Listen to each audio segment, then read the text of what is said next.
Trije radhazi, PISA e renditi Kosovën në mesin e 2-3 shteteve të fundit në botë për nga aftësitë e nxënësve në lexim, matematikë dhe shkencë.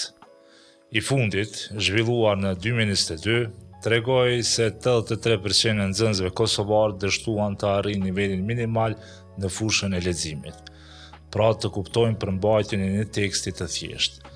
Ndërsa në matematikë, vetëm rreth 1 në 10 nxënës tregoi aftësi minimale për të zgjidhur probleme të thjeshta matematikore. Përqindjet e testit PISA nuk janë vetëm numra, janë tregues të një realiteti që shpesh nuk na pëlqen ta shohim. Këta numra na tregojnë se fëmijët në Kosovë nuk po e marrin arsimimin që meritojnë. Jo pse nuk kanë kapacitete, por sepse sistemi nuk po funksionon si duhet. PISA matë se sa janë të aftë nxënësit të kuptojnë një tekst, të zgjidhin një problem logjik apo të arsyetojnë shkencërisht. Aftësi këto që lidhen drejt për drejt me nevojat e jetës së përditshme. Dhe kur këto mungojnë, pasojat nuk janë vetëm akademike, pasojat janë sociale, ekonomike dhe njerëzore.